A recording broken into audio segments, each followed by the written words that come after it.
కీమోథెరపీకి ఒకసారి వెళ్తే చాలా డౌట్స్ ఉన్నాయండి, చాలా అపోహలు ఉన్నాయి, చాలా భయాలు ఉన్నాయి.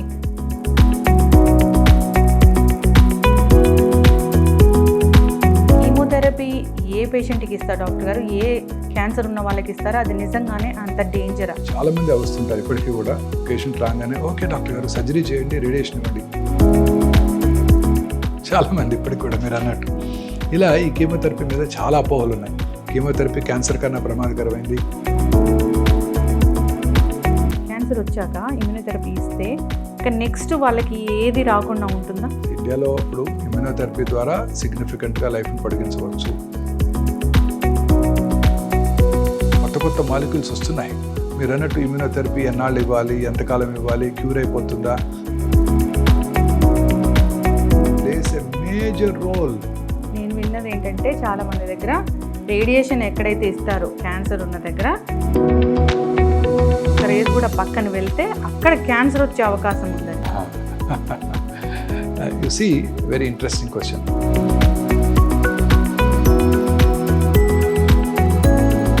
అక్కడ రేడియేషన్కి ఎక్స్పోజ్ అయ్యారు.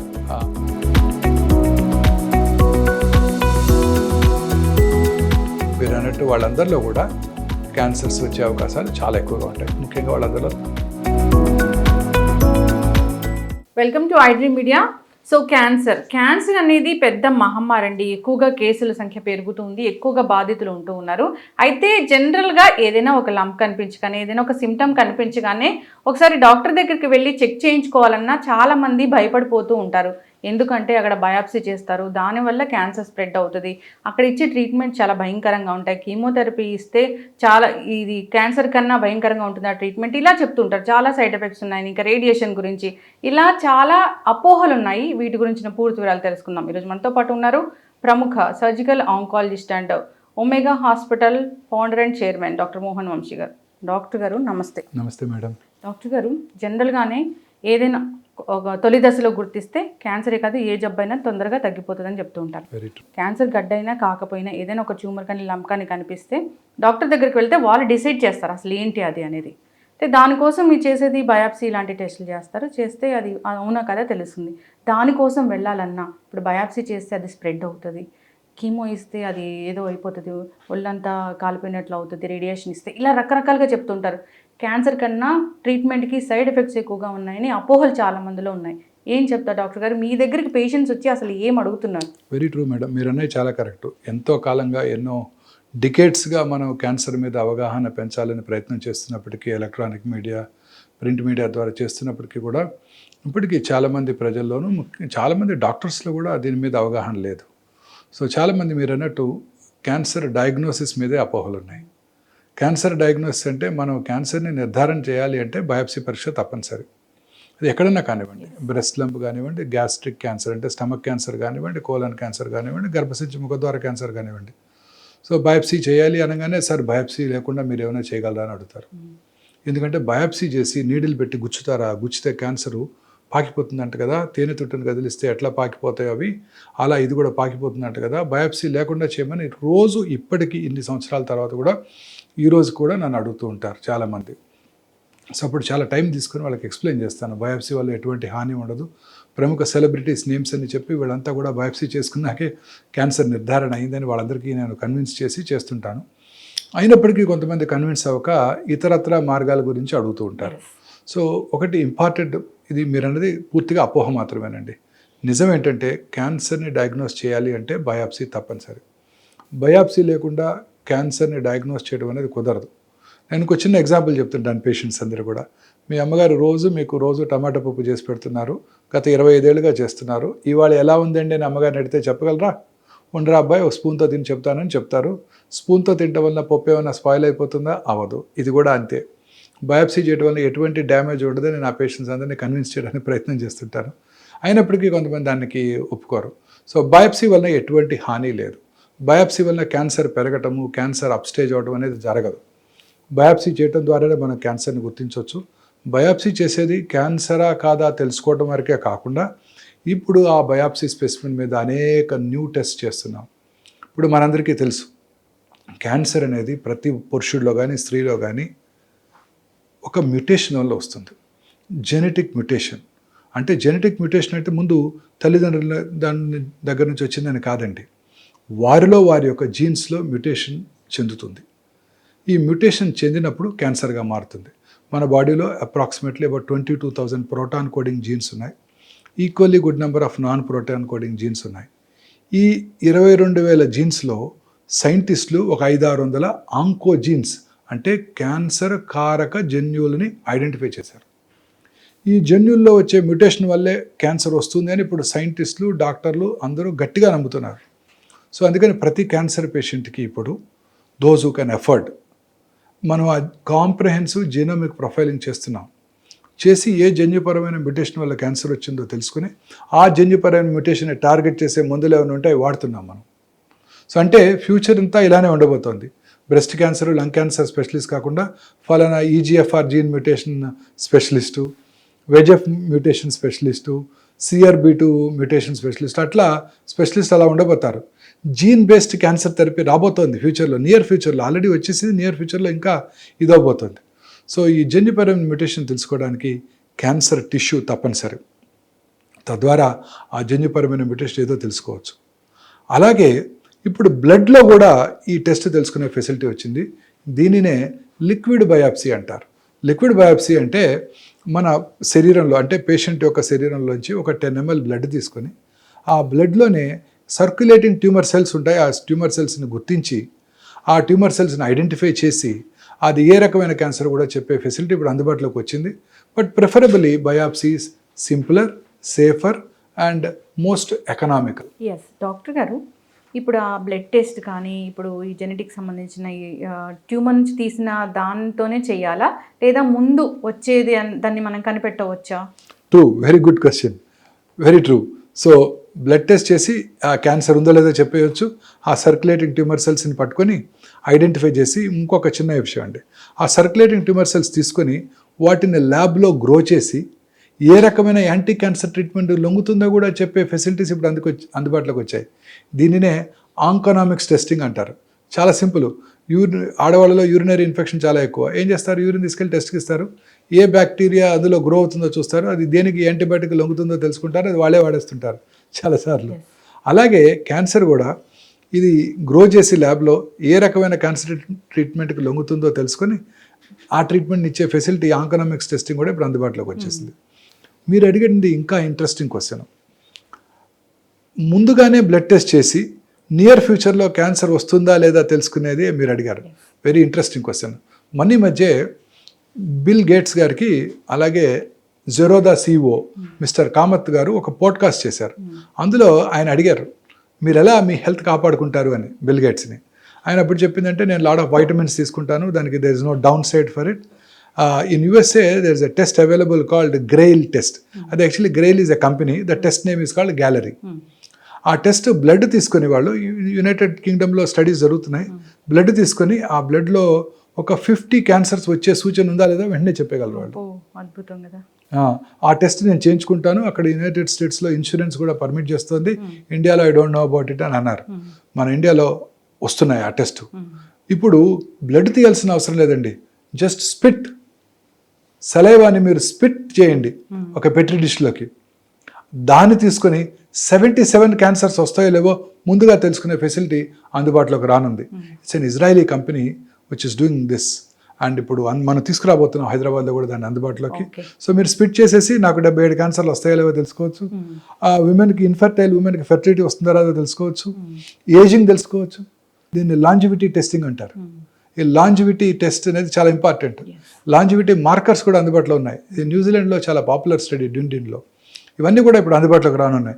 ఫ్యూచర్ అంతా ఇదే అవబోతోంది. జెనెటిక్స్, జెనెటిక్ మ్యుటేషన్ కనుక్కొని క్యాన్సర్ వస్తుందో లేదో తెలుసుకోవచ్చు. క్యాన్సర్ రావడాన్ని ముందుగా పసిగట్టవచ్చు.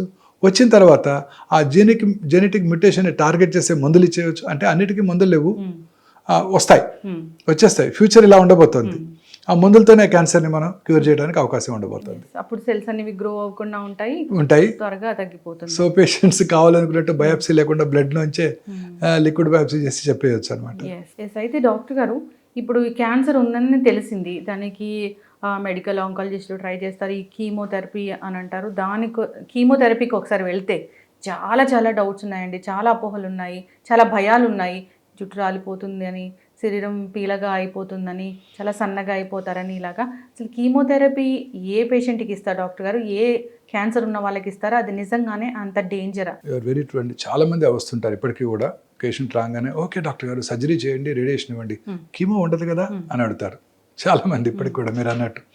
ఇలా ఈ కీమోథెరపీ మీద చాలా అపోహలు ఉన్నాయి. కీమోథెరపీ క్యాన్సర్ కన్నా ప్రమాదకరమైంది, కీమోథెరపీ తీసుకోవడం కన్నా క్యాన్సర్తో చనిపోవడమే బెటరు, కీమోథెరపీ అంత భయంకరంగా ఉంటుందని అనుకుంటూ ఉంటారు. I don't call it a pleasant experience, but chemotherapy వల్ల వచ్చే సైడ్ ఎఫెక్ట్స్ అన్ని తగ్గించడానికి ఇప్పుడు అనేక రకాలైన ప్రీ మెడికేషన్ అందుబాటులోకి వచ్చింది. కీమో ఇచ్చే ముందే ఆ ప్రీ మెడికేషన్ ఇవ్వడం ద్వారా కీమోథెరపీ అసోసియేటెడ్ నాజియా, వామిటింగు, అలాగే వైట్ సెల్స్ తగ్గటము, అంటే డబ్ల్యూబీసీ కణాలు, తెల్ల రక్త కణాలు తగ్గిపోవటం, వీటన్నిటిని ప్రివెంట్ చేయడానికి ముందుగా మెడిసిన్స్ అందుబాటులోకి వచ్చాయి. కీమోథెరపీ వలన హెయిర్ లాస్ ఉంటుంది. Yes, very correct. Scalp is hair is rapidly growing. All rapidly growing tissues get affected. So hair ఒకటి ఎఫెక్ట్ అవుతుంది. ఇప్పుడు కొత్తగా స్కాల్ప్ కూలింగ్ సిస్టమ్ అందుబాటులోకి వచ్చింది. Very interesting hypothesis. అదేంటంటే డ్యూరింగ్ కీమోథెరపీ ఈ మెడిసిన్ స్కాల్ప్లో ఉన్న బ్లడ్ వెసల్స్ ద్వారా హెయిర్లోకి వెళ్తుంది. సో ఆ కీమోథెరపీ టైంలో during the course of chemotherapy ఆ స్కాల్ప్ని ఒక స్పెషలైజ్డ్ క్యాప్ పెట్టి కూల్ చేస్తారు. కంటిన్యూస్గా కూల్ చేసినట్టయితే స్కాల్ప్కి రక్త ప్రసారం తగ్గిపోతుంది, తద్వారా హెయిర్ ఊడదేమోనని ఆశ. Yes, very correct, very interesting. ఆ ఐడియా నాకు రాలేదు, ఎందుకని 30 ఏళ్ళుగా ప్రాక్టీస్ చేస్తాను, నా మనసులో ఎప్పుడూ ఉంటుంది. సో ఒక అమెరికన్ సైంటిస్టు ఐడియా చేశారు, వెంటనే ఎక్విప్మెంట్ పెట్టడం జరిగింది. And with that 70% of hair రాలటాన్ని మనం నిరోధించగలుగుతున్నాం. ఇక్కడ చేస్తున్నారు డాక్టర్? చేస్తున్నాం, రోజు ఉన్నాయి. మనమే ఫస్ట్ తీసుకొచ్చాం ఇండియాలో స్కాల్ప్ కూలింగ్ సిస్టమ్. కీమో ఇచ్చేటప్పుడు during the course of chemotherapy అది పెట్టేస్తున్నాం. Patients are very happy. And what is important madam, ఆ హెయిర్ లాస్ ఉన్నా కీమోథెరపీ అయిపోయిన తర్వాత అంతకన్నా మంచి హెయిర్ వస్తుంది. అది only temporary set back, permanent side effect కాదు. బట్ ఇండియాలో దానికి ఉన్న ఇంపార్టెన్స్, బ్యూటీకి ఎక్కువ ఇంపార్టెన్స్ ఇస్తుంటాం మనం అంతా. తెలిసిపోతుందేమోనని భయం, తెలిసిపోతుందేమో భయం, చాలా ఇదొక ప్రాబ్లం. చెప్పుకోవడానికి కూడా భయపడతాడు. ఎవరికి తెలియకుండా వస్తారు, ట్రీట్మెంట్ తీసుకుంటారు, వేరే ఊరి నుంచి ఇక్కడికి వచ్చి ట్రీట్మెంట్ తీసుకొని వెళ్ళిపోతుంటారు. మీరు అనేది కరెక్ట్. ప్రజల్లో మిగతా వాళ్ళకి తెలుస్తుంది అని ఒక భయం మనలో, ముఖ్యంగా తెలుగు ప్రజల్లో ఎక్కువగా చూస్తున్నాం. సిటీస్లో తక్కువ, కానీ అర్బన్, సెమీ అర్బన్ విలేజెస్లో చాలా కామన్గా చూస్తున్నాం. డాక్టర్ గారు, ఈ కీమో అయితే ఎటువంటి సైడ్ ఎఫెక్ట్స్ అనేవి, అంటే ఎటువంటి భయానికి గురవ్వాల్సిన పని లేదు. సో దానివల్ల క్యాన్సర్ అనేది మ్యాక్స్ క్యూర్ అయిపోతుంది. సో అప్పుడు వచ్చిన సైడ్ ఎఫెక్ట్స్ కూడా నార్మల్గా మళ్ళీ తగ్గిపోతాయి. Very true, very true. Chemotherapy అనేది ఎసెన్షియల్. 90% ఆఫ్ ద క్యాన్సర్ పేషెంట్స్కి కీమోథెరపీ అవసరపడుతుంది. సర్జన్ ఎంత గొప్పవాడినప్పటికీ వచ్చిన ట్యూమర్ని తీయగలరు. రేడియేషన్ ఎంత గొప్ప మెషిన్ వాడినప్పటికీ, లేకపోతే ఎంత గొప్ప రేడియేషన్ ఆంకాలజిస్ట్ ఉన్నప్పటికీ కూడా లోకలైజ్డ్గా ట్రీట్మెంట్ ఇవ్వగలరు.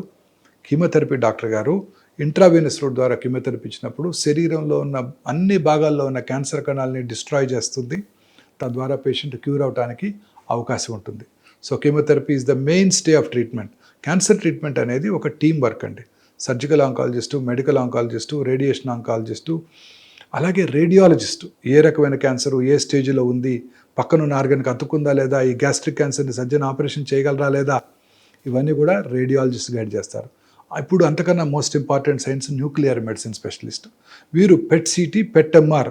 పెట్-సిటీ మనకి గత 20 ఏళ్ళుగా అందుబాటులో ఉంది హైదరాబాద్లో. పెట్-ఎంఆర్ ఫస్ట్ టైం ఒమేగా హైదరాబాద్లో అందుబాటులోకి తీసుకురావడం జరిగింది. ఇండియా మొత్తంలో డిజిటల్ పెట్-ఎంఆర్, ఏఏ పవర్ డిజిటల్ పెట్-ఎంఆర్. తద్వారా head and neck cancer, brain tumours, pelvic క్యాన్సర్స్లో చాలా అత్యేకమైన సున్నితమైన స్ప్రెడ్ని మనం పట్టుకోవడానికి అవకాశం ఏర్పడింది. అది పెట్-సిటీలో వీలు పడనివి కూడా పెట్-ఎంఆర్లో మనం డయాగ్నోస్ చేయబడుతున్నాం. అలాగే పెట్-ఎంఆర్లో మోస్ట్ ఇంపార్టెంట్ అడ్వాంటేజ్ ఏంటంటే రేడియేషన్ ఎక్స్పోజర్ లేదు. ఎంఆర్ఐలో there is no radiation exposure, only very little amount of FDG is given, fluoro deoxy glucose. Radiation exposure తక్కువగా మనం ఈ పెట్-ఎంఆర్ చేయడానికి అవకాశం ఏర్పడింది. అలాగే కీమోథెరపీతో ఇప్పుడు టార్గెటెడ్ థెరపీస్ అందుబాటులోకి వచ్చాయి. టార్గెటెడ్ థెరపీ అంటే ఒక స్పెసిఫిక్గా క్యాన్సర్ సెల్ని లేదా ఒక మెకానిజంని, క్యాన్సర్కి వచ్చే రక్త ప్రసారం చేసే రక్తనాళాలని డిస్ట్రాయ్ చేయటం, ఆ టార్గెటెడ్ థెరపీస్ అందుబాటులోకి వచ్చాయి. ఈ టార్గెటెడ్ థెరపీస్ కీమోథెరపీ కల్పించినట్టయితే లేట్ స్టేజ్ క్యాన్సర్ పేషెంట్స్లో కూడా సిగ్నిఫికెంట్గా లైఫ్ పొడిగించడానికి అవకాశం ఏర్పడింది. ఇదే కాకుండా గత 10 ఏళ్ళుగా ఇమ్యూనోథెరపీ అందుబాటులోకి వచ్చింది. ఇమ్యూనోథెరపీ అంటే పేషెంట్ యొక్క ఓన్ ఇమ్యూనిటీని పెంచడం. నార్మల్గా మనందరికీ తెలుసు మన ఇమ్యూన్ మెకానిజమ్స్ ఉంటాయి. కరోనా టైంలో మీకు గుర్తుండే ఉంటుంది, బీ సెల్స్, టీ సెల్స్, నా బీ సెల్స్, నా యాంటీబాడీస్ అని చూసుకునేవాళ్ళం. T cells play very major role in killing the cancer. They are called killer cells. అంటే టీ సెల్స్ని కిల్లర్ సెల్స్ అంటారు. ఈ కిల్లర్ సెల్స్ ఏం చేస్తాయి, మన శరీరంలోకి వచ్చే క్యాన్సర్ కణాన్ని, శరీరంలోకి వచ్చే వైరస్ని, అదే కరోనా వైరస్ కావచ్చు, అలాగే బ్యాక్టీరియా కావచ్చు, ట్యూబర్క్లోసిస్ బ్యాసిలే కావచ్చు, ఏదైనా బ్యాక్టీరియల్ ఇన్ఫెక్షన్ కావచ్చు, అలాగే ట్రాన్స్ప్లాంట్ చేసుకున్న ఆర్గన్ కూడా కావచ్చు. ఒక ఉదాహరణకు ఒక పర్సన్కి కిడ్నీ ట్రాన్స్ప్లాంట్ చేసామనుకోండి, మన టీ సెల్స్ వెళ్ళి ఆ ట్రాన్స్ప్లాంటెడ్ కిడ్నీని రిజెక్ట్ చేస్తాయి, డిస్ట్రాయ్ చేసేస్తాయి. సో అందుకనే ఆల్ ట్రాన్స్ప్లాంట్ చేసుకున్న పేషెంట్స్ అందరికీ కూడా ఇమ్యూనో సప్రెసివ్ థెరపీ ఇవ్వడం జరుగుతుంది, so that it is retained అనమాట. సో ఈ T cells are very important and interesting also. ఈ టీ సెల్సే మన ఫైట్ విత్ క్యాన్సర్తో మనకి చాలా దోహదం చేస్తాయి. ఈ టీ సెల్స్ని, క్యాన్సర్ సెల్స్ ఎంత స్మార్ట్ అంటే ఆ టీ సెల్స్ని మాస్క్ చేస్తాయి లేదా బ్లాక్ చేస్తాయి. ఇమ్యూనోథెరపీ ఏంటంటే unmasking of the T cells. అంటే క్యాన్సర్ కణాలు టీ సెల్స్ని బ్లాక్ చేయకుండా కాపాడతాయి. బ్లాక్ చేయకుండా కాపాడినప్పుడు ఆ టీ సెల్స్ వెళ్ళి, ఆ కిల్లర్ సెల్స్ వెళ్ళి ఆ క్యాన్సర్ని చంపేస్తాయి. So natural way of killing the cancer. ఇది ఫ్యూచర్ ఆఫ్ ఆంకాలజీ. ఆల్రెడీ అనేక రకాలైన క్యాన్సర్స్కి మెడిసిన్స్ ఇప్పుడు అందుబాటులోకి వచ్చాయి. కాకపోతే అవి ఇంపోర్టెడ్ మాలిక్యూల్స్. మన India is a signatory to patents treaty. మనం ఇంటలెక్చువల్ ప్రాపర్టీ రైట్స్ని రెస్పెక్ట్ చేయాలి కాబట్టి ఆ మెడిసిన్ని మన కంట్రీలో మ్యానుఫ్యాక్చర్ చేయలేకపోవడంతో చాలా ఎక్కువ ఖరీదుతో ఉన్నాయి ఇప్పుడు. బట్ వాళ్ళు కూడా పేషెంట్ అసిస్టెన్స్ ప్రోగ్రామ్స్ ద్వారా వాటిని సామాన్య మానవుడికి, మిడిల్ క్లాస్ ఇండివిజువల్కి అందుబాటులోకి తేవడానికి ఆ మల్టీనేషనల్ కంపెనీస్ కూడా ప్రయత్నిస్తున్నాయి. అండ్ ఇప్పుడు చాలా వరకు అందుబాటులోకి వచ్చాయి. గత 6 monthsగా 7 monthsగా ఇవన్నీ కూడా ప్యాప్, పేషెంట్ అసిస్టెన్స్ ప్రోగ్రామ్ అందుబాటులో రావడంతో ఇమ్యూనోథెరపీ కూడా మన మిడిల్ క్లాస్ ఇండివిజువల్కి అందుబాటులోకి వచ్చిందనమాట. కీమోథెరపీ రిలేటెడ్ సైడ్ ఎఫెక్ట్స్ అన్ని తగ్గించడానికి అవకాశం ఏర్పడింది. ఇమ్యూనోథెరపీ ఇస్తే డాక్టర్ గారు, క్యాన్సర్ వచ్చాక ఇమ్యూనోథెరపీ ఇస్తే ఇక నెక్స్ట్ వాళ్ళకి ఏది రాకుండా ఉంటుందా? అలా ఏది కూడా గ్యారంటీ లేదు మేడం. ఇండియాలో ఇప్పుడు ఇమ్యూనోథెరపీ ద్వారా సిగ్నిఫికెంట్గా లైఫ్ని పొడిగించవచ్చు. ఈ రిసర్చ్ ఈజ్ అండర్ వే, జరుగుతోంది. కొత్త మాలిక్యూల్స్ వస్తున్నాయి. మీరు అన్నట్టు ఇమ్యూనోథెరపీ ఎన్నాళ్ళు ఇవ్వాలి, ఎంతకాలం ఇవ్వాలి, క్యూర్ అయిపోతుందా? As of now we know that immunotherapy plays a major role. Cancer చికిత్సలో ఇమ్యూనోథెరపీ మేజర్ రోల్ ప్లే చేస్తుంది. అండ్ క్యాన్సర్ని పూర్తిగా కంట్రోల్ చేయడానికి, క్యాన్సర్ని క్యూర్ చేయడానికి కూడా మనకి ఇమ్యూనోథెరపీ ఉపయోగపడుతుంది. ఎంతవరకు 100% అనేది ఇప్పుడే ఆన్సర్ చేయలేము. అనేక రకరకాల న్యూయర్ ఇమ్యూనోథెరపీటిక్ ఏజెంట్స్ ప్రతి క్యాన్సర్కి కూడా రోజు మనకు అందుబాటులోకి వస్తున్నాయి. వాటన్నిటిని మనం వాడుకొని తద్వారా క్యాన్సర్ పేషెంట్స్కి లాంగ్ లైఫ్ ఇవ్వడానికి మనం ప్రయత్నం చేయడం జరుగుతోంది. సో డెఫినెట్గా ఇవన్నీ ఉపయోగపడబోతున్నాయి. క్యాన్సర్ని క్యూర్ చేయడంలో ఇది ఒక విప్లవాత్మకమైన మార్పు అని నేను గట్టిగా చెప్పగలను. అయితే డాక్టర్ గారు, ఇప్పుడు రేడియేషన్ గురించి మాట్లాడుకుంటే ఎక్కడైనా ఒక లంప్ కానీ అట్లా ఉంటే అక్కడ రేడియేషన్ ఇస్తారు, అంతేనా? Localized treatment. సర్జరీ తర్వాత రేడియేషన్ ఇవ్వడం జరుగుతుంది. కొన్నిసార్లు ట్యూమర్ పెద్దదిగా ఉన్నప్పుడు సర్జరీకి ముందే రేడియేషన్ ఇచ్చి ట్యూమర్ని డౌన్ సైజ్ చేసి తర్వాత ఆపరేట్ చేయడం జరుగుతుంది. అయితే నేను విన్నది ఏంటంటే చాలా మంది దగ్గర రేడియేషన్ ఎక్కడైతే ఇస్తారో క్యాన్సర్ ఉన్న దగ్గర, అక్కడ కాకుండా పొరపాటున ఒక్క రేజ్ కూడా పక్కన వెళ్తే అక్కడ క్యాన్సర్ వచ్చే అవకాశం ఉందని. You see, very interesting question. ఇప్పుడు హిరోషిమా, నాగసాకి, అలాగే చెర్నోబైల్ న్యూక్లియర్ డిజాస్టర్స్, అక్కడ రేడియేషన్కి ఎక్స్పోజ్ అయ్యారు. ఆటమ్ బాంబ్స్ వేసినప్పుడు, చెర్నోబైల్ న్యూక్లియర్ బ్లాస్ట్ జరిగినప్పుడు కూడా రేడియేషన్కి ఎక్స్పోజ్ అయ్యారు. మీరు అన్నట్టు వాళ్ళందరిలో కూడా క్యాన్సర్స్ వచ్చే అవకాశాలు చాలా ఎక్కువగా ఉంటాయి. ముఖ్యంగా వాళ్ళందరిలో థైరాయిడ్ క్యాన్సర్ చాలా common, very common. Thyroid cancer very common.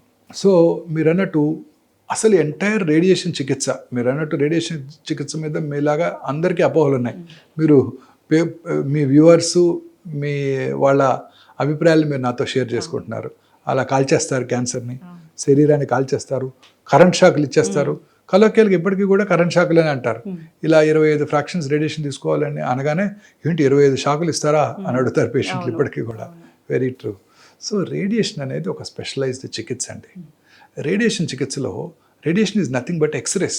మీరు ఎక్స్రే తీయించుకున్నారు కదా, ఎప్పుడైనా చిన్నప్పుడు ఎక్స్రే చెస్ట్ తీయించుకున్నారు కదా, అదే ఎక్స్రేస్. కాకపోతే ఇక్కడ mega voltage X-rays. Mega voltage ఎక్స్రేస్లో ఎలా అవుతుందంటే, ఇప్పుడు ఉదాహరణకి గర్భసంచి ముఖద్వార క్యాన్సర్కి మనం ట్రీట్మెంట్ ఇవ్వాలి. గర్భసంచి ముఖద్వారం ఎక్కడ ఉంటుంది? పొట్ట కింది భాగంలో ఉంటుంది. ఆ గర్భసంచి అక్కడ ఉంటుంది. దాని ముందు యూరినరీ బ్లాడర్ ఉంటుంది, ప్యూబిక్ బోన్ ఉంటుంది, ఫ్యాట్ ఉంటుంది, స్కిన్ ఉంటుంది.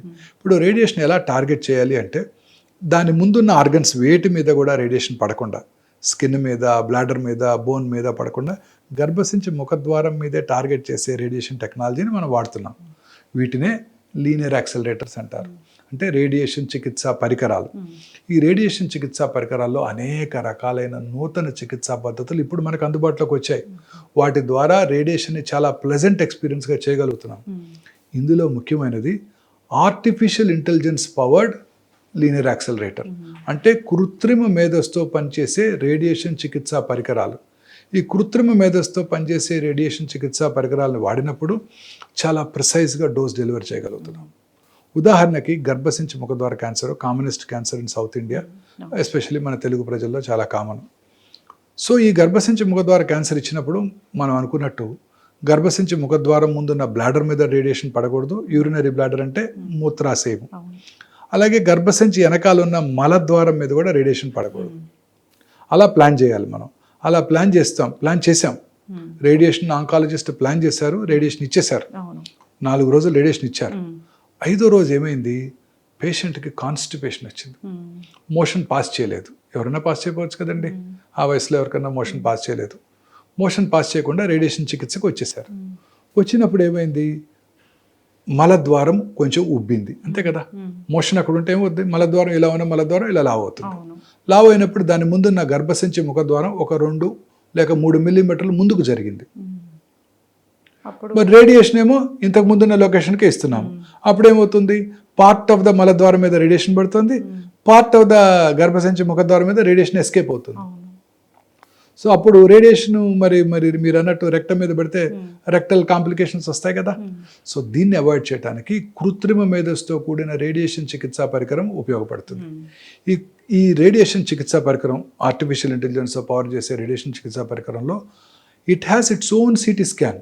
అంటే దాంట్లోనే, ఆ మెషిన్లోనే, రేడియేషన్ డెలివరీ పరికరంలోనే ఒక సిటీ స్కాన్ ఉంటుంది.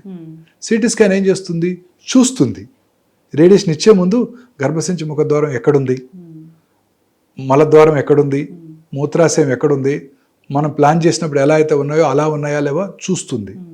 ఏదైనా మారిందనుకోండి వెంటనే పట్టేస్తుంది, ఆలోచిస్తుంది. ఎందుకంటే దానికి కృత్రిమ మేధస్సు ఉంది. మన హ్యూమన్ బ్రెయిన్ కన్నా 20,000 టైమ్స్ పవర్ఫుల్. కృత్రిమ మేధస్సుతో ఆలోచిస్తుంది. ఆలోచించి ఈ కొత్త లొకేషన్కి అడాప్ట్ చేసుకుంటుంది. ఎస్, ఇది మారింది, 3 మిల్లీమీటర్ల ముందుకు జరిగింది, దీన్ని మనం టార్గెట్ చేయాలి. కొత్త లొకేషన్కి అడాప్ట్ చేసుకుని రీప్లాన్ చేస్తుంది రేడియేషన్ని. చేసి అప్పటికప్పుడు అంతా కూడా 3 నిమిషాల్లో రేడియేషన్ ఇచ్చేస్తుంది. అదే హ్యూమన్ బ్రెయిన్ ఆ పని చేయాలి అంటే 2 రోజులు పడుతుంది. మళ్ళీ స్కాన్ చేయాలి, మళ్ళీ చేసుకోవాలి, మళ్ళీ ప్లానింగ్ చేసుకోవాలి. మన బ్రెయిన్కి ఎవరి బ్రెయిన్ అయినా ఒకటే కదండి, 2 రోజులు పడుతుంది. ఇది 3 నిమిషాల్లో చేసేస్తుంది. ఉదాహరణకు ఒకరోజు ఒక పేషెంట్, ఇదే గర్భసంచి ముఖద్వార క్యాన్సర్ పేషెంట్, యూరిన్ పాస్ చేయాలనుకున్నారు. వెంటనే టెక్నీషియన్, మేడం మీ టర్న్ వచ్చింది రండి అన్నారు. రండి అనగానే లోపలికి వచ్చేసారు. బ్లాడర్ సైజ్ పెద్దగా ఉంది, సర్విక్స్ని కొంచెం వెనక్కి జరిపింది. ఈ పరికరం దాన్ని ఐడెంటిఫై చేసి ఆ కొత్త లొకేషన్కి ట్రీట్మెంట్ ఇస్తుంది. అలాగే ఇంకేదైనా ట్యూమర్, బ్రెయిన్ ట్యూమర్ ఉదాహరణకి, ట్యూమర్కి రేడియేషన్ స్టార్ట్ చేసాం. 5 సెంటీమీటర్ల ట్యూమర్, రేడియేషన్ ఇస్తున్నాం. 11 రోజుల తర్వాత ట్యూమర్ సైజ్ తగ్గిపోయింది. 5 సెంటీమీటర్ల 4.1 సెంటీమీటర్కి వచ్చేసింది. మరి అప్పుడు అదే డోస్ రేడియేషన్ ఇవ్వాల్సిన అవసరం లేదు కదా, అదే ప్లాన్కి ఇవ్వాల్సిన అవసరం లేదు కదా.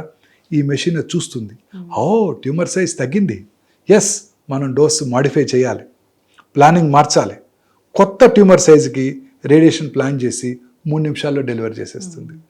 అది కృత్రిమ మేధస్సుతో కూడిన రేడియేషన్ చికిత్సా పరికరం. అద్భుతం అండి. ఫస్ట్ టైం ఇండియాలో మన ఒమేగా హాస్పిటల్లోనే అందుబాటులోకి తీసుకురావడం జరిగింది. Cyber knife. నైఫ్ అంటే కత్తి అనుకున్నారు, కాదు, కత్తి లాంటి కత్తి, బట్ కత్తి కాని కత్తి. ఒక తెలుగు జర్నలిస్టు చక్కగా డిస్క్రైబ్ చేశారు. కత్తి లాంటి కత్తి, బట్ కత్తి కాని కత్తి. అంటే కత్తి ఎంత ప్రిసైజ్గా కట్ చేస్తుందో అది కూడా అలానే కట్ చేస్తుంది, కానీ కత్తి కాదు. రేడియేషన్ అది కూడా చాలా pencil beam radiation, precision radiation.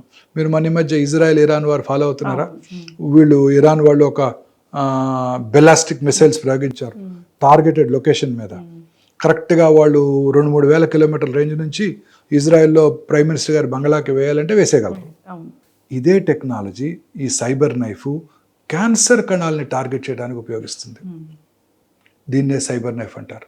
బ్రెయిన్లో ఉన్న అతి చిన్న ట్యూమర్, పిట్యూటరీ గ్లాండ్లో ఉన్న చిన్న ట్యూమర్ పక్కన ఉన్న నార్మల్ బ్రెయిన్ మీద ఎటువంటి రేడియేషన్ డోస్ పడకుండా ఇవ్వగలిగే ఏకైక పరికరం సైబర్ నైఫ్. నెక్లో ఉన్న చిన్న ఒక ట్యూమర్, ఎనీ ట్యూమర్, దాన్ని చాలా ప్రిసైజ్గా recurrent tumour in the parotid కావచ్చు, పారాగాంగ్లియోమా కావచ్చు, థైరాయిడ్ బెడ్లో ఉన్న చిన్న నాడ్యూల్ కావచ్చు, ఎక్కడైనా ఉండనివ్వండి, ప్రాస్టేట్ ట్యూమర్ కానివ్వండి, ప్యాంక్రియాటిక్ ట్యూమర్ కానివ్వండి, ప్రిసిషన్తో అదే ట్యూమర్ మీదే రేడియేషన్ డోస్ పడేటట్టు పక్కన ఉన్న నార్మల్ కంజం మీద జనం మీద ఎటువంటి రేడియేషన్ పడకుండా ఇచ్చే ఏకైక పరికరం సైబర్ నైఫ్. మనం హైదరాబాద్లో ఫస్ట్ టైం బంజారాహిల్స్లో అందుబాటులోకి తీసుకురావడం జరిగింది. ఈ కొత్త రేడియేషన్ చికిత్సా పరికరాల ద్వారా మనము రేడియేషన్ని చాలా ప్రిసైజ్గా టార్గెట్ చేస్తూ పక్కన ఉన్న నార్మల్ కణజాల మీద ఎటువంటి రేడియేషన్ డోస్ పడకుండా చేయగలుగుతున్నాం. సో దట్ సైడ్ ఎఫెక్ట్స్ని పూర్తిగా మినిమైజ్ చేయగలుగుతున్నాం. మరి పెయిన్ డాక్టర్ గారు, పెయిన్ అస్సలు ఏమీ తెలియదండి. చాలాసార్లు పేషెంట్కి చెప్తాను, మీరు వస్తారు, పడుకుంటారు, అయిపోయింది. మీరు ఎక్స్రే తీసేటప్పుడు మీకు ఏమైనా పెయిన్ వచ్చిందా? లేదు. అయిపోయింది రండి మేడం అని మీకు చెప్తే తప్ప అయిపోయిందో లేదో ఎక్స్రే తీసారో కూడా మీకు తెలియదు. ఎవరో 2 సౌండ్స్ వస్తాయి, రండి మేడం అంటారు, మీరు వెళ్ళిపోతారు. ఇది కూడా అంతే. పేషెంట్ పడుకుంటారు, రేడియేషన్ ఇచ్చేస్తారు, రండి మేడం అయిపోయిందని చెప్పే వరకు ఓహో ఇచ్చారా, థ్యాంక్ యూ వెరీ మచ్ అని లేచి వస్తారు. అది టెక్నాలజీ. ఇంకొక ఇంట్రెస్టింగ్ టెక్నాలజీ వచ్చిందండి, సర్ఫేస్ గైడెడ్ సిస్టమ్. అంటే రేడియేషన్ ఇస్తున్నప్పుడు కొంచెం ఈ ఫింగర్, ఇది బాడీ అనుకోండి, ఇట్లా 1 మిల్లీమీటర్ కదిలినా, మిల్లీమీటర్ కాదు 1/10 ఆఫ్ మిల్లీమీటర్ కదిలినా ఆ చికిత్సా పరికరం పనిచేయడం ఆగిపోతుంది. తద్వారా కదిలినప్పుడు దాని మీద రేడియేషన్ లొకేషన్ మారచ్చు కదండి, అది కూడా ఆపేస్తుంది. అలాగే మీరు నన్ను అబ్జర్వ్ చేయండి, నా చెస్ట్ని లేదా పొట్టను అబ్జర్వ్ చేయండి.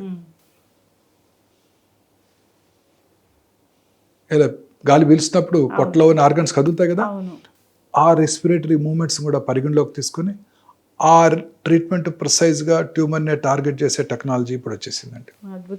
తద్వారా పక్కన ఉన్న నార్మల్ కణజాల మీద ఎటువంటి సైడ్ ఎఫెక్ట్స్ లేకుండా ట్రీట్మెంట్ ఇవ్వగలుగుతున్నాం. దేవుళ్ళు అంటారు వైద్యుల్ని, మామూలు విషయం కాదు. సైంటిస్టులు అక్కడెక్కడో కూర్చొని కనిపెట్టడం, దాన్ని మనం వాడుకోవడానికి మనకు అందజేయటం, మనమేమి డెవలప్ చేయలేదు. ఇవన్నీ కూడా సైంటిస్టులు ఎక్కడెక్కడో కూర్చొని వెనకాల ల్యాబొరేటరీలో కూర్చొని సైంటిస్ట్ డెవలప్ చేస్తున్నారు. దురదృష్టవశాత్తు వాళ్ళకి ఎవరికి రికగ్నిషన్ లేదు. డాక్టర్ గారు, మీరు అన్నట్లు అత్యద్భుతమైన పరికరాలు సైంటిస్టులు కనిపెట్టారు, మీరు ఇక్కడ ఇండియాలో తీసుకొస్తారు. సో అది కాస్ట్లీ అనుకోండి, వేరే దేశం నుంచి తెచ్చినా అది కాస్ట్లీయే కదా. మరి మోర్ దెన్ కాస్ట్ మేడం, మీరు ఒకటి తెలుసుకోవాలండి. పరికరాలు మీరు అన్నట్టు చాలా ఎక్స్పెన్సివ్. ఈ ఈథోస్, అదే artificial intelligence powered linear accelerator $4 million. $4 million తెచ్చుకోవచ్చు, కానీ దాని మీద 38% కస్టమ్స్ అండి. ఆ పరికరం ఇండియాలో అందుబాటులో లేదు. ఆ పరికరాలు తయారు చేసే టెక్నాలజీ మన ఇండియాలో లేదు. మన పేషెంట్స్కి అందుబాటులోకి తీసుకురావాలంటే మన గవర్నమెంట్ విధించే సెస్ 38%. అంటే ₹100 పెట్టి పరికరం కొంటే ₹38 కట్టేయాలి గవర్నమెంట్కి. అంటే ఎంత ఎక్స్పెన్సివ్ అవుతుందో ఆలోచించండి. మెడికల్ వాటి గురించి ఆలోచించాలి కదా. నేను ఫైనాన్స్ మినిస్టర్ గారి దృష్టికి తీసుకురావడం జరిగింది. ఫైనాన్స్ మినిస్టర్ గారు బడ్జెట్ అయిపోయిన తర్వాత ప్రతి కంట్రీలో ఉన్న మేజర్ సిటీస్ని విజిట్ చేస్తారు. 3 years బ్యాక్ విజిట్ చేసినప్పుడు నాకు అవకాశం కలిగింది. ఒక 100 మందిని పిలిచారు మీటింగ్కి. ఒక ప్రశ్న అడిగే అవకాశం నాకు కలిగింది. అప్పుడే ట్యాక్స్ ఎక్కువ చేశారు, 27, 37 చేశారు. ఆ 37 చేసింది అడిగాను, మేడం ఇలా ఇంక్రీజ్ చేశారు మీరు, అందరూ health secretary, cabinet secretary, revenue secretary, finance secretary అందరూ కూర్చుని ఉన్నారు. మధ్యలో ఫైనాన్స్ మినిస్టర్ గారు కూర్చున్నారు. అన్ని క్వశ్చన్లు సెక్రటరీలు ఆన్సర్ చేస్తూ ఉన్నారు. నా క్వశ్చన్ వారే ఆన్సర్ చేశారు. ఇలా చేయటం జరిగింది, ఇంక్రీజ్ చేయడం జరిగింది. ఇంక్రీజ్ చేయడం వల్ల మరి సామాన్య మానవుడి మీద కదా భారం పడేది. మీరు ఏమైనా హాస్పిటల్ వాళ్ళ సొంత డబ్బులు పెట్టుకొని చేస్తారా ఏంటి? ప్రజల మీదే కదా భారం పడేది. పైగా మీరు స్కీమ్ పేషెంట్స్ అవి కూడా చేయమంటున్నారు, ఆరోగ్యశ్రీలు, ఆయుష్మాన్లు అని అడిగాను. అడిగినప్పుడు వారంతా ఏంటంటే no this is not applicable for all, only ఇండియాలో తయారు చేసే మెషిన్స్కి మాత్రమే అని కూడా వారు చెప్పడం జరిగింది. కానీ అది ఫాలో చేయటం లేదు. అన్నిటి మీద కూడా సెస్ విధిస్తున్నారు.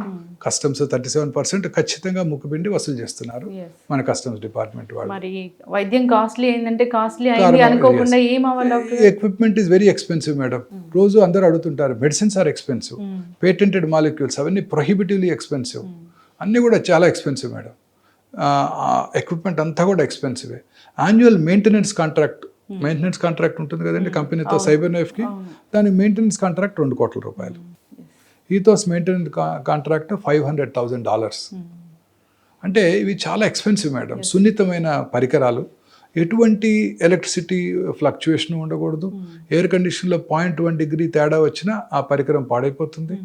హ్యూమిడిటీ ఎక్కువైపోయినా కూడా ఆ పరికరం పూర్తిగా డ్యామేజ్ అయిపోతుంది. ఇప్పుడు విశాఖపట్నం లాంటి ఏరియాలో ఇలాంటి ఎక్విప్మెంట్ పెట్టామనుకోండి, ఏదో తుఫాన్ వచ్చినప్పుడు హ్యూమిడిటీ పెరిగింది అనుకోండి, టక్కున డ్యామేజ్ అయిపోతాయి. అనేక రకాలుగా వాటిని మనం కేర్ తీసుకోవాల్సి ఉంటుంది. రౌండ్ ద క్లాక్ ఒక డ్రాప్ వాటర్ లోపలికి వెళ్ళినా, ఒక్క ఎలుక లోపలికి వెళ్ళినా కూడా అవన్నీ డ్యామేజ్ అయిపోతాయి. మన ఇండియాలో వైద్యం కాస్ట్లీ. కార్పొరేట్ హాస్పిటల్స్కి వెళ్తే అబ్బో జేబులు గుళ్ళు అవుతాయి అంటారు. అంటే మరి ఇంత కాస్ట్లీ వైద్యం అనేది అక్కడ అందుతుంది. వాళ్ళు తెచ్చుకునే మందులు అలాగే ఉన్నాయి, వాళ్ళు తెచ్చుకునే పరికరాలు అలాగే ఉన్నాయి, ట్రీట్మెంట్ కూడా అలాగే ఉంది. ఎస్, దీని గురించి గవర్నమెంట్ ఖచ్చితంగా ఆలోచించాలి డాక్టర్ గారు. ప్రజల ప్రాణాలు కదా. ఎస్. అయితే డాక్టర్ గారు, జనరల్గా మనం అపోహల గురించి మాట్లాడుకుంటూ ఉన్నాము, ఈ ట్రీట్మెంట్స్ అపోహల గురించి. ఇప్పుడు వింటూ ఉంటాం, కత్తి పెట్టారు క్యాన్సర్కి, కత్తితోని కట్ చేశారు, అమ్మో ఇంకంతే, కత్తి పెట్టకముందే బాగున్నారు, పెట్టాక ఇలా అయిపోయింది అని అంటూ ఉంటారు. అంటే ఒక సర్జరీ చేస్తే అంత డేంజర్? లేదు మేడం, కత్తి పెడితే క్యాన్సర్ పెరిగిపోతుంది అనేది ఒక అపోహ మాత్రమే. కత్తి తప్ప వేరే ఇంకో వైద్యమే లేదండి. క్యాన్సర్ని మీరు ఎర్లీగా గుర్తించినట్టయితే, అంటే ముందు స్టేజ్లో గుర్తించినట్టయితే, స్కాల్ప్ మీద ఉన్న ట్యూమర్ కానివ్వండి, బ్రెయిన్లో ఉన్న ట్యూమర్ కానివ్వండి, సైనస్లో వచ్చిన ట్యూమర్ కానివ్వండి, ఓరల్ క్యావిటీ, స్వరపేటిక, ఊపిరితిత్తులు, స్టమక్, పెద్ద పేగులు, చిన్న పేగు, ప్యాంక్రియాస్, లివరు, గర్భసంచి, బ్లాడరు, కిడ్నీ, అన్ని చోట్ల కూడా ఆర్ సాఫ్ట్ టిష్యూ ట్యూమర్స్, కాళ్ళలోను చేతుల్లోను, ఏ ట్యూమర్కైనా క్యూర్ అవ్వాలంటే ఒకే ఒక చికిత్స, శస్త్రచికిత్స. సర్జరీ ద్వారానే క్యూర్ అవుతుంది తప్ప ఇంకా ఏ ఇతర చికిత్స వలన కూడా క్యూర్ అయ్యే అవకాశమే లేదు. క్యాన్సర్ని ముందుగా గుర్తిస్తే సర్జరీ చేయడం ద్వారానే క్యూర్ అవుతుంది. పూర్వకాలంలో క్యాన్సర్ యొక్క బయాలజీ తెలియనప్పుడు, దాని మీద అవగాహన లేనప్పుడు, క్యాన్సర్ సెల్స్ క్యాన్సర్ నుంచి రక్తనాళాల ద్వారా, లింఫ్ నాళాల ద్వారా శరీరంలో ఇతర భాగాలకు పాకిపోతాయి. మనం కట్ చేయకముందే అవి పాకిపోతాయి. వాటిని కూడా మనం తర్వాత జాగ్రత్త పడి వాటిని కూడా డిస్ట్రాయ్ చేయడానికి ఇతరత్రా చికిత్సలు చేయవలసి ఉంటుందనే అవగాహన లేనప్పుడు ఈ క్యాన్సర్ చికిత్స తర్వాత ఆ లింఫ్ నోడ్స్లోనో ఇతర భాగాల్లోనో క్యాన్సర్ వచ్చేది. అప్పుడు అనుకునేవారు, ఎస్, కత్తి పెట్టకముందు ఇలా ఉండింది, కత్తి పెట్టినాక ఇక్కడ వచ్చేసింది కాబట్టి, కత్తి పెట్టి కట్ చేశారు కాబట్టి క్యాన్సర్ పెరిగిపోయిందని ఒక అపోహ కలిగింది. ఇప్పుడు మనందరికీ క్యాన్సర్ బయాలజీ మీద పూర్తి అవగాహన ఉంది. క్యాన్సర్ కణాలు క్యాన్సర్ పుట్టిన చోట నుంచి శరీరంలో ఇతర భాగాలకు, ఉదాహరణకి బ్రెస్ట్ క్యాన్సర్, బ్రెస్ట్లోంచి చంకలో ఉన్న గ్లాండ్స్కి పాకుతాయి. అలాగే రక్తనాళాల ద్వారా శరీరంలో ఇతర భాగాలకు పాకుతాయి. క్యాన్సర్కి సర్జరీ చేసే ముందే పర్ఫెక్ట్గా staging, digital PET MR, artificial intelligence powered digital PET MR ద్వారా స్టేజింగ్ చేసుకొని ఏ స్టేజ్లో ఉందో తెలుసుకొని అర్లీ స్టేజ్లో సర్జరీ చేయటం. సర్జరీ తర్వాత పోస్ట్ ఆపరేటివ్ పెథాలజీ రిపోర్ట్ని బట్టి team work, medical oncologist, radiation oncologist, pathologist అందరూ కూర్చొని దాన్ని ఫర్దర్గా ఇతర భాగాల్లో పాకే అవకాశాలు ఉన్నట్టయితే వాటిని డిస్ట్రాయ్ చేయడానికి అడ్జువెంట్ కీమోథెరపీలు, రేడియోథెరపీలు ఇవ్వడం ద్వారా క్యాన్సర్ని క్యూర్ చేయవచ్చు. సో సర్జరీ ఒక్కటే క్యాన్సర్కి చికిత్స. సర్జరీ చేసే స్టేజ్ దాటిపోయినట్టయితే ఇతరత్ర కీమోథెరపీ, రేడియోథెరపీ ఇచ్చి దాన్ని డౌన్ సైజ్ చేసి తర్వాత ఆపరేషన్ చేయడం జరుగుతుంది. కొన్ని రకాల క్యాన్సర్స్, ఉదాహరణకి బ్లడ్ క్యాన్సర్, లుకీమియా, లింఫోమాస్లో బ్లడ్ని కట్ చేయలేం కదా, బ్లడ్ బాడీ అంతా ఉంటుంది కదా, వాటికి కీమోథెరపీ, టార్గెటెడ్ థెరపీ, ఇమ్యూనోథెరపీల ద్వారా క్యూర్ చేయడం జరుగుతుంది. సో కత్తి తప్ప వేరే మార్గమే లేదు. ఇది అపోహ మాత్రమే. నిజం ఏంటంటే శస్త్రచికిత్స చేసే టైం కనుక ఆ టైంలో కనుక వచ్చినట్టయితే, ముందుగా గుర్తించినట్టయితే ఖచ్చితంగా క్యాన్సర్ని క్యూర్ చేయవచ్చు. క్యూర్ చేయడానికి మంచి అవకాశం ఉంది. అయితే డాక్టర్ గారు, ఈ బ్లడ్ క్యాన్సర్ అనేది పూర్తిగా ట్రీటబులేనా? ఎస్, చాలా వరకు పిల్లల్లో వచ్చే బ్లడ్ క్యాన్సర్స్ అన్నీ కూడా పూర్తిగా క్యూర్ అవుతాయండి. పెద్దవాళ్ళలో వచ్చే బ్లడ్ క్యాన్సర్స్ కొంచెం తక్కువ. అందులో కూడా రకరకాల టైప్స్ ఉన్నాయి. కొన్ని రకాలు క్యూర్ అవుతాయి. అక్యూట్ మైలాయిడ్ ల్యూకేమియా అంటే క్యూర్ అయ్యే అవకాశాలు బాగా తక్కువగా ఉంటాయి. వచ్చిన ట్యూమర్ టైప్ని బట్టి ఆధారపడి ఉంటుంది. పిల్లల్లో వచ్చే బ్లడ్ క్యాన్సర్స్ చాలా వరకు క్యూర్ అవుతాయండి. డ్రమాటిక్ రిజల్ట్స్ ఉంటాయి. మనకు కూడా గ్రాటిఫైయింగ్గా ఉంటుంది. పిల్లవాడు పెరిగి పెద్దవాడై పెద్ద ఆఫీసర్ అయితే జీవితాంతం మనం గుర్తుపెట్టుకుంటారు. నార్మల్ లైఫ్ లీడ్ చేయొచ్చు వాళ్ళు. ఎస్, చక్కగా వాళ్ళు చాలా బాగా విత్స్టాండ్ కూడా చేస్తారండి కీమోథెరపీని. వాళ్ళు మోస్ట్లీ కీమోథెరపీ ఉంటుంది ఆ బ్లడ్ క్యాన్సర్స్ అన్నిటికీ కూడా. పిల్లలు చాలా బాగా, అసలు ఎటువంటి సైడ్ ఎఫెక్ట్స్ కూడా ఉండవు వాళ్ళకి. వాళ్ళకుండే ఇమ్యూనిటీ, వాళ్ళకుండే రికవరీ పవరు, రీజనరేటివ్ కెపాసిటీ చాలా ఎక్కువ ఉంటుంది. ఒక్క పిల్లాడైనా కరోనాతో చచ్చిపోవడం చూసారా? లేదు, లక్షల మంది, కోట్ల మంది చనిపోయారు. కానీ పిల్లల్లో ఉండే ఇమ్యూనిటీ బాగుంటుంది. చక్కగా చదువుకుంటుంటారు. నాకు రోజు రౌండ్స్కి వెళ్ళినప్పుడు చాలా ముచ్చటగా ఉంటుంది. ఒకడు ఫార్మకాలజీ బుక్ చదువుకుంటాడు, మెడికల్ డాక్టరు. ఒకతను 10th క్లాస్ ఎగ్జామ్ ప్రిపేర్ అవుతుంటాడు. చాలా ముచ్చటగా ఉంటుంది. పిల్లలు ఎంతో డెడికేటెడ్గా ట్రీట్మెంట్ తీసుకుంటూ చదువుకుంటూ పెద్దవాళ్ళైన వాళ్ళని చాలామందిని చూశాను.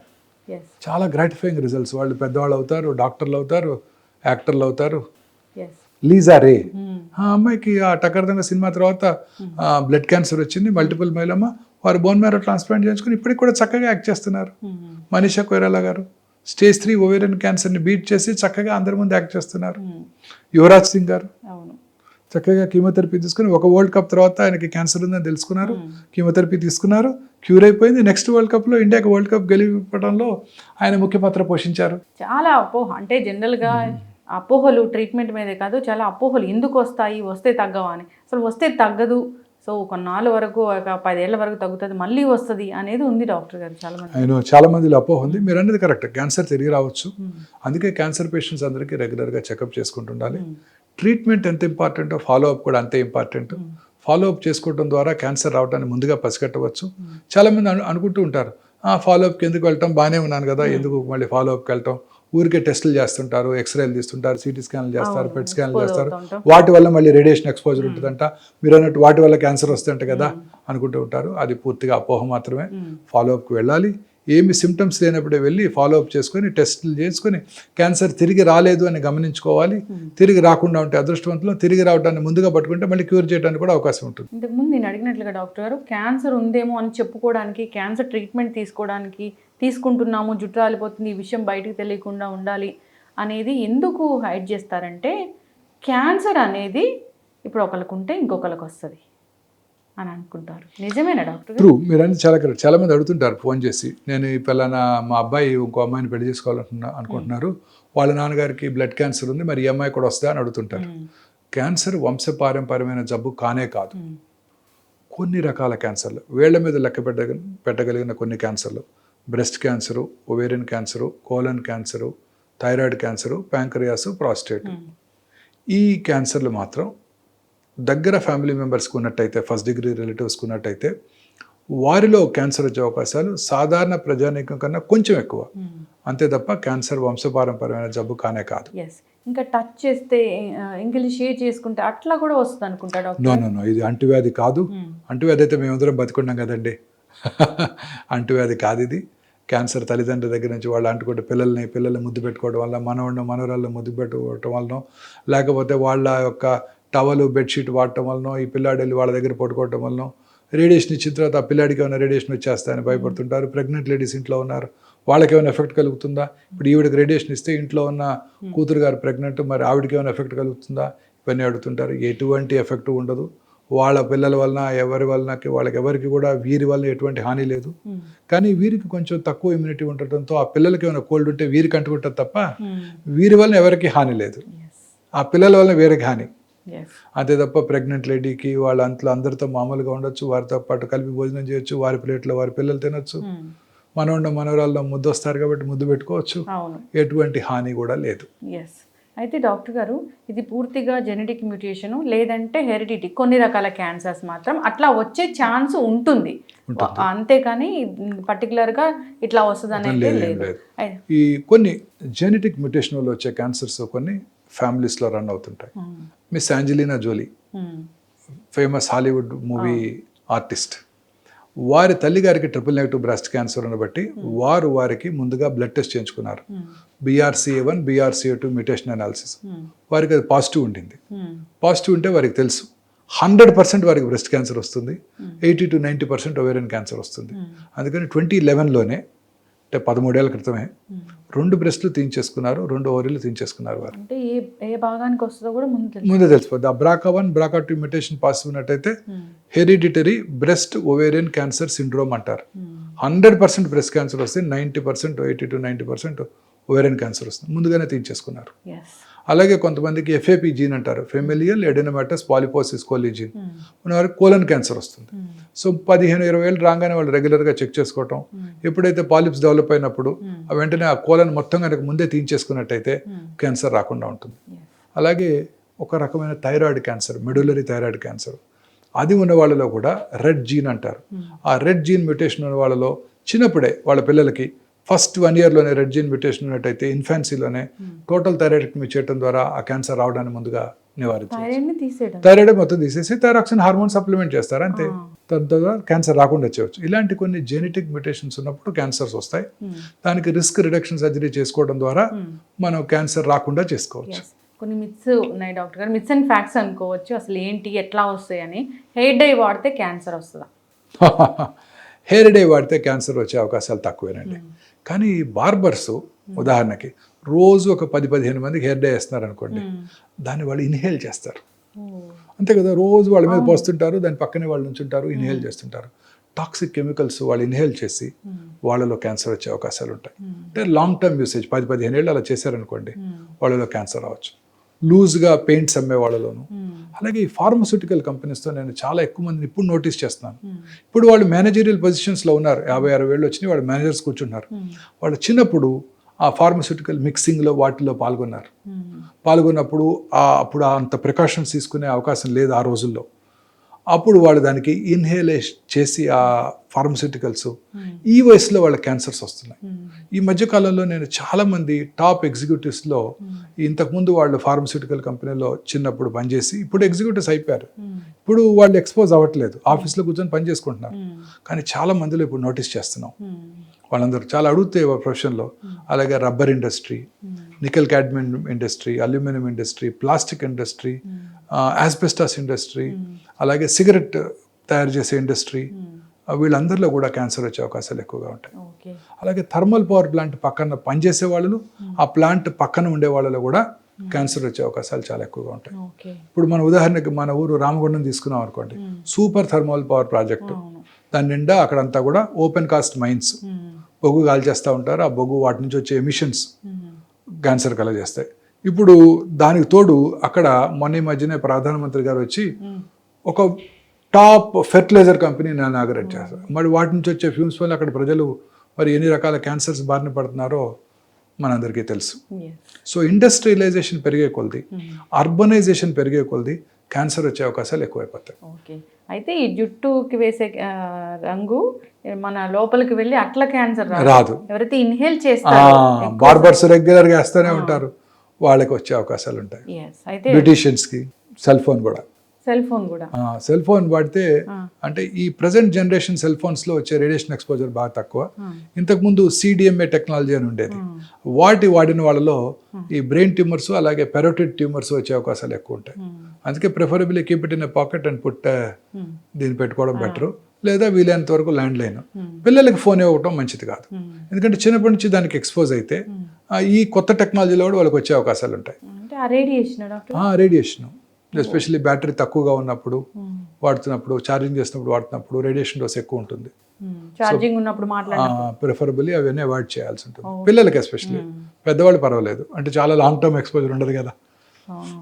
ఇప్పుడు చిన్నపిల్లలకి 10 ఏళ్ళకే ఇచ్చేస్తున్నారు ఫోన్స్, సో వాళ్ళకి డెఫినెట్గా రిస్క్ ఉండొచ్చు. బట్ ఇప్పుడు కొత్త టెక్నాలజీలో వచ్చిన ఫోన్స్ అనేవి కూడా రేడియేషన్ ఎక్స్పోజర్ తక్కువగా ఉంటుంది. మరి డియోడ్రెంట్స్ వాడితే బ్రెస్ట్ క్యాన్సర్ వస్తుంది అంటున్నారు. లేదు, అది అపోహ మాత్రం.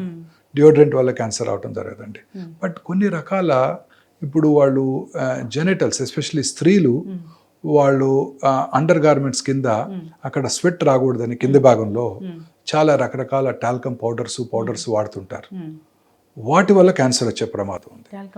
ఎస్, ఆ పౌడర్ వల్ల అదేమవుతుంది, ఆ విజయన నుంచి లోపలికి వెళ్ళి వాళ్ళలో స్త్రీ జననేంద్రియాల భాగాల నుంచి లోపలికి వెళ్ళి అక్కడ ఆ ఓవేరియన్ క్యాన్సర్ వచ్చే అవకాశాలు ఉన్నాయి.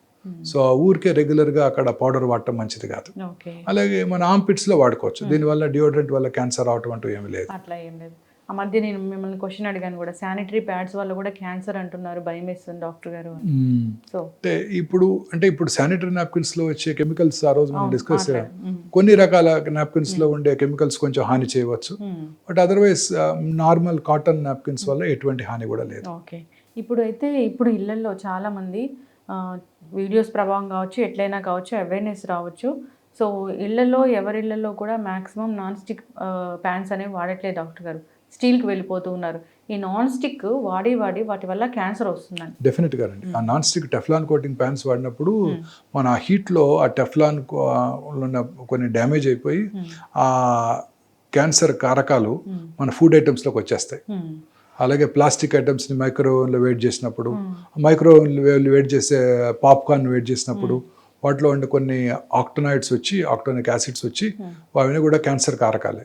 సో అవన్నీ కూడా ఖచ్చితంగా అవాయిడ్ చేయాలండి. ప్లాస్టిక్ వాటర్ బాటిల్ కూడా క్యాన్సర్ కారకం అవుతుంది. డెఫినెట్గా hot water, plastic water bottle వాడినట్టయితే డెఫినెట్గా మన 45 degrees హీట్లో సమ్మర్లో మన ప్లాస్టిక్ వాటర్ బాటిల్ క్యారీ చేసినట్టయితే తప్పనిసరిగా మైక్రో ప్లాస్టిక్ పదార్థాలు వాటర్లోకి వెళ్ళటం, ఆ వాటర్ మన క్యాన్సర్ కలిగిస్తుంది, ఖచ్చితంగా కలిగిస్తుంది. ప్రిఫరబుల్లీ అవన్నీ కూడా సమ్మర్లో అవాయిడ్ చేయాల్సి ఉంటుంది. బాగా సమ్మర్లో మీరు వేడిగా ఉన్న కార్లోకి వెళ్ళారనుకోండి, కార్ ఇంటీరియర్ అంతా కూడా ప్లాస్టిక్కే. ఆ ప్లాస్టిక్ నుంచి వెలువడే ఎమిషన్స్ అన్ని మనం ఇన్హేల్ చేస్తాం, క్యాన్సర్లనే వస్తున్నాయి. అందుకే కదా అర్బనైజేషన్ పెరిగే కొద్ది క్యాన్సర్ వచ్చే అవకాశాలు పెరిగిపోతాయి. సో ప్లాస్టిక్ వాటర్ బాటిల్స్ కానివ్వండి, అలాగే ఈ plastic interiors of A car కానివ్వండి, ఇవన్నీ కూడా హానికరమేనండి. అది ఇన్హేల్ చేస్తున్నారు అంటే సిగరెట్ తాగని వాళ్ళకి కూడా ఈ లంగ్స్ క్యాన్సర్ వస్తుంది కదా డాక్టర్ గారు? అంటే వాళ్ళు సిగరెట్ తాగే వాళ్ళలో డెఫినెట్గా వచ్చే అవకాశాలు ఎక్కువగా ఉంటాయి. సిగరెట్ తాగకుండా, ఇప్పుడు సిగరెట్ పబ్లిక్ ప్లేసెస్లో స్మోక్ చేయడానికి లేదు, ఇంట్లోనే స్మోక్ చేయాలి. ఇంట్లో స్మోక్ చేసినప్పుడు వాళ్ళు తాగే ఆ లైటెడ్ ఎండ్ నుంచి వచ్చే స్మోకు, వీళ్ళు వదిలిపెట్టే స్మోకు మరి ఎవరు పిలుస్తారు? వారి ఫ్యామిలీ మెంబర్సే, భార్య పిల్లలే. సో వాళ్ళకు కూడా రిస్క్ ఎక్కువ ఉంటుంది. సెకండ్ హ్యాండ్ స్మోకింగ్ అంటారు. ముఖ్యంగా పిల్లల మీద రిస్క్ ఎక్కువ ఉంటుంది, ఎందుకంటే టెండర్ లంగ్స్ మీద ఈ హానికరమైన పదార్థాలు, సిగరెట్ స్మోక్లో మోర్ దాన్ 70 to 80 కార్సినోజన్స్ ఉంటాయి.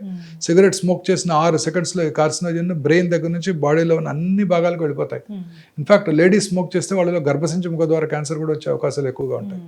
సో ఈ సిగరెట్ స్మోకింగ్ అన్ని రకాల క్యాన్సర్కి అన్నదానికి దారితీస్తుంది. కానీ ఒకటే ఒక ఇంట్రెస్టింగ్ స్టడీ, సిగరెట్ స్మోక్ చేసే స్త్రీలలో ఎండోమెట్రియల్ క్యాన్సర్ వచ్చే అవకాశాలు తక్కువగా ఉంటుంది. బట్ అన్ని రకాల క్యాన్సర్లు ఎక్కువైపోతాయి. ఇప్పుడు ఒక వీడియో కూడా ఆ మధ్య చూసాను, ఆల్కహాల్ తాగే వాళ్ళలో కంటే తాగని వాళ్ళలో ఎక్కువగా హెల్త్ ఇష్యూస్ వస్తున్నాయని. అసలు అది అయితే ఆ వీడియో వైరల్ అయింది, ఎందుకంటే అది తాగమని చెప్తున్నారు కదా, అందుకు వైరల్ అయింది. ఆల్కహాల్ తాగటం వల్ల అన్ని అనర్థాలేనండి. ఆల్కహాల్ తాగటం వల్ల అనేక రకాలైన క్యాన్సర్స్ వస్తాయి. ముఖ్యంగా ఓరల్ క్యావిటీ, అన్నవాహిక, స్టమక్, లివర్ క్యాన్సర్స్ వస్తాయి. అండ్ ఆల్కహాల్, సిగరెట్ కలిపి తాగారనుకోండి, దే హ్యావ్ సినర్జిస్టిక్ ఎఫెక్ట్. అంటే సిగరెట్ తాగే వాళ్ళలో 100కు 40 మంది క్యాన్సర్ వస్తాయి, ఆల్కహాల్ తాగే వాళ్ళలో 100కు 5 మంది క్యాన్సర్ వస్తుంది. సో రెండు కలిపి తీసుకుంటే 40 + 5 45 కాదు, 80 అవుతుంది. ఒకదానికొకటి హెల్ప్ చేసుకుని ఇంకా ఎక్కువ క్యాన్సర్ని కలగజేస్తాయి. So cigarette, alcohol is a deadly combination. ఇప్పుడు ఈ క్యాన్సర్ తగ్గించడానికి, క్యాన్సర్ రాకుండా ఉండడానికి ఏమైనా సూపర్ ఫుడ్స్ ఉన్నాయా డాక్టర్ గారు? చాలా వీడియోస్ చూస్తాం, ఈ సూపర్ ఫుడ్స్ ఇవి తినండి, ఈ క్యాన్సర్ రాదు, ప్రివెంట్ చేస్తుంది, అట్లా ఏ సూపర్ ఫుడ్స్ లేవండి. అందరూ కూడా మితాహారం తీసుకోవాలి. మితాహారం తీసుకోవటం వల్ల మనం డెఫినెట్గా క్యాన్సర్ రాకుండా చేసుకోవచ్చు. మితాహారం అంటే మనకి సమపాళ్ళలో కార్బోహైడ్రేట్స్, ప్రోటీన్స్, ఫ్యాట్స్ మనకు అవసరం, సమపాళ్ళలో అవసరం. కార్బోహైడ్రేట్స్ కూడా మనిషికి అవసరమే. బట్ ఆ కార్బోహైడ్రేట్స్ ప్రిఫరబుల్లీ కాంప్లెక్స్ కార్బోహైడ్రేట్స్ ద్వారా తీసుకోవటం. అంటే ఉదాహరణకి ఈ white rice, white pasta, white sugar, white potatoes, preserved fats, వీటిని అవాయిడ్ చేయాలండి. ప్రిజర్వేటివ్స్ వాడిన వాళ్ళందరికీ కూడా క్యాన్సర్ వచ్చే అవకాశాలు ఎక్కువ ఉంటాయి. క్యాన్డ్ ఫుడ్స్, టిన్డ్ ఫుడ్స్, వీటన్నిటిలో కూడా అనేక రకాలైన సోడియం నైట్రేట్స్ అవన్నీ వాడతారు ప్రిజర్వేటివ్గా, వాటి వల్ల క్యాన్సర్ వస్తుంది. అలాగే మనం ఇంతకుముందు కూడా మనం డిస్కస్ చేసాం రోడమిన్ బి, పీచు మిఠాయి, కాటన్ క్యాండీ, అనేక దేశాల్లో, రాష్ట్రాల్లో కూడా బ్యాన్ చేశారు. అలాగే మొన్న మధ్య కొన్ని రకాల మసాలాలు ఎక్స్పోర్ట్ చేసినప్పుడు ఆయా దేశాల్లో వాటిని బ్యాన్ చేయడం జరిగింది, సౌత్ ఈస్ట్ ఏషియన్ కంట్రీస్లో. కారణం ఏంటంటే కొన్ని రకాల హానికరమైన పదార్థాలు ఉన్నాయి. అలాగే వైట్ మైదా తయారు చేసే ప్రక్రియలో వాడే కెమికల్స్ అన్నీ కూడా కార్సినోజెన్స్. సో దాని బదులు వైట్ పాస్తా బదులు plant based pasta, white rice బదులు దంపుడు బియ్యము, పార్బాయిల్డ్ రైసు, అలాగే వైట్ మైదా బదులు హోల్ వీట్ ఆటా లేకపోతే మిల్లెట్ పౌడరు, అలాగే క్యాన్డ్ ఫుడ్స్ బదులు ఫ్రెష్ మీట్ వాడటం.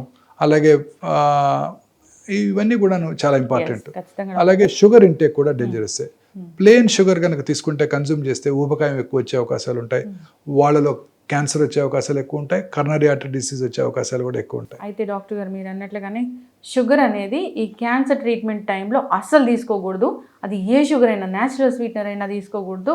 క్యాన్సర్ కనాలి కదా ఒక ఫుడ్ అని చెప్తూ ఉంటారు. సో ఏం చెప్తారు డాక్టర్ గారు? అది మనకి షుగర్ అవసరమేనండి. మనకి కార్బోహైడ్రేట్ అవసరం. మన తీసుకునే ఫుడ్లో మీకైనా, నాకైనా, క్యాన్సర్ పేషెంట్కైనా 50% కార్బోహైడ్రేట్ అవసరం. ఆ కార్బోహైడ్రేట్ ఎలా తీసుకుంటాం అనేది important. Sugary items, complex sugars అయితే, కాంప్లెక్స్ కార్బోహైడ్రేట్స్ అయితే ఫెర్మెంటెడ్ ఫుడ్స్, మన idli dosa, they are fermented foods. వాటిలో ఇవన్నీ కూడా కాంప్లెక్స్ కార్బోహైడ్రేట్ అయిపోతుంది. కాంప్లెక్స్ కార్బోహైడ్రేట్ అయినప్పుడు వాటి రిజల్ట్స్, వాటి యొక్క దానివల్ల బెటర్ రిజల్ట్స్ ఉంటాయి. అంతే తప్ప ఈ షుగరీ ఐటమ్స్ తక్కువగా తీసుకోవడం better. Definitely plain sugar, maida, rice ఇవన్నీ sugary items. Sugar, white sugar వీటిని తప్పనిసరిగా తక్కువగా తీసుకుంటూ, కాంప్లెక్స్ కార్బోహైడ్రేట్స్ అవి ఎక్కువగా తీసుకుంటూ, fruit sugars are better. Banana నుంచి వచ్చే షుగర్ కానివ్వండి, డేట్స్ నుంచి వచ్చే షుగర్ కానీ అవి బెటర్. సో షుగర్ ఐటమ్స్ డెఫినెట్గా తక్కువగా తీసుకుంటా. షుగర్ అనేది ఎవరికి మంచిది కాదు. వైట్ సాల్ట్ కూడా మంచిది కాదు. దానివల్ల ఊబకాయం రావటం, బ్లడ్ ప్రెషర్ రావటం, క్యాన్సర్ రావటం కూడా దోహదం చేస్తుంది. ప్లెయిన్ షుగర్, సింపుల్ షుగర్ని మనం అవాయిడ్ చేయడం బెటర్. డైట్స్ చెప్తూ ఉంటారు డాక్టర్ గారు, క్యాన్సర్ వచ్చిన వాళ్ళని డైట్తో తగ్గించా అని అంటున్నారు. అది మీ దృష్టికి ఏమైనా వచ్చిందా? లేదండి, నిన్ననే నవజోత్ సింగ్ సిద్ధు గారు అనౌన్స్ చేశారు. వారి యొక్క వైఫ్ వారు 4th స్టేజ్ క్యాన్సర్ నుంచి క్యూర్ చేసుకున్నారని వారు అనౌన్స్ చేశారు. చాలామంది టాటా మెమోరియల్ హాస్పిటల్ సైంటిస్ట్ దాన్ని కండెమ్ కూడా చేయడం జరిగింది. అదేంటంటే వారు చెప్పినట్టు కొన్ని రకాల హెర్బ్స్, అలాగే కొన్ని రకాల ఫ్రూట్స్, అలాగే ఇంటర్మీడియట్ ఫాస్టింగ్, కొన్ని రకాల షుగర్స్ని అవాయిడ్ చేయటం, వీటి ద్వారా క్యాన్సర్ని న్యాచురల్గా నేను క్యూర్ చేసుకున్నాను నా వైఫ్ కానీ వారు అనౌన్స్ చేయడం జరిగింది. కరెక్ట్ కావచ్చు, నేను డెఫినెట్గా దాన్ని కండెమ్ చేసేది ఏమి లేదు. నేను స్ట్రాంగ్గా బిలీవ్ చేసేది ఏంటంటే, 34 సంవత్సరాలుగా నేను ప్రాక్టీస్ చేస్తున్నాను ఈ అలోపతి మెడిసిన్ ఆంకాలజిస్ట్గా. నేను రియలైజ్ అయింది ఏంటంటే, నా ట్రీట్మెంట్ ఎంత ఇంపార్టెంటో, అంటే ఆంకాలజిస్ట్ ఇచ్చే ట్రీట్మెంట్ ఎంత ఇంపార్టెంటో, పేషెంట్ యొక్క మానసిక ధైర్యం కూడా అంతే ఇంపార్టెంట్. మళ్ళీ చెప్పదలుచుకున్నాను, అందరికీ చెప్పదలుచుకున్నాను, మీరు మానసికంగా ధైర్యంగా ఉంటే క్యాన్సర్ని జయించవచ్చు. మానసిక ధైర్యం మోస్ట్ ఇంపార్టెంట్. మానసికంగా మనం ధైర్యంగా ఉంటే క్యాన్సరు రాదు, కరోనా రాదు, కరోనరీ ఆర్టరీ డిసీజ్ రాదు, సెరిబ్రోవాస్కులర్ యాక్సిడెంట్ కూడా రాదు. మానసిక ధైర్యమే అన్నిటికన్నా ఇంపార్టెంట్. ఇంతకుముందే మనం డిస్కస్ చేసాం, శరీరంలో ఉండే 500-600 జీన్స్లో, ఆంకో జీన్స్లో వచ్చే మ్యూటేషన్స్ వల్లే క్యాన్సర్ వస్తుంది అని. ఎస్, ఈ మ్యూటేషన్స్ వల్లే క్యాన్సర్ వస్తుంది. ఆ మ్యూటేషన్స్ అందరిలోనూ జరుగుతూ ఉంటాయి. నాలోనూ, మీలోనూ, క్యాన్సర్ పేషెంట్లోనూ కూడా జరుగుతుంటాయి. మన ఇమ్యూనిటీ కనుక బాగున్నట్టయితే ఆ మ్యూటేషన్స్ని నల్లిఫై చేస్తుంది మన ఇమ్యూనిటీ. ఆ మ్యూటేషన్స్ని న్యూట్రలైజ్ చేసి క్యాన్సర్ రాకుండా చేస్తుంది. మన ఇమ్యూనిటీ బాగుండాలి అంటే మనం మంచి ఫుడ్ తీసుకోవాలి. Fruits, fresh fruits, seasonal fruits, vegetables, whole grains, ఈ ప్రిజర్వ్డ్ కంటామినేటెడ్ ఫుడ్స్ అవి తీసుకోకుండా చక్కగా నిద్రపోతూ హ్యాపీగా ఉంటూ, ఊబకాయాన్ని అవాయిడ్ చేయడానికి రెగ్యులర్గా ఎక్సర్సైజ్ చేస్తూ, సన్ బేదింగ్ చేస్తూ, ప్లెంటీ ఆఫ్ సన్ మన దేశంలో, కానీ ఎవరు సన్లోకి వెళ్ళరు, సన్ బేదింగ్ చేస్తూ చక్కగా ఆరోగ్యంగా స్ట్రెస్ ఫ్రీగా ఉన్నట్టయితే ఏ క్యాన్సర్ రాదు, ఏ జబ్బు కూడా రాదు. అన్ని రకాల జబ్బులకి మూల కారణం ఇదే. మోడర్న్ లైఫ్ స్టైల్లో, ఈ కాంపిటేటివ్ వరల్డ్లో మనకి ఫస్ట్ ర్యాంక్ వస్తుందా రాదా, ఎంబీబీఎస్ సీట్ వస్తుందా రాదా, అప్పటి నుంచి మనం స్ట్రెస్కి గురవుతున్నాం.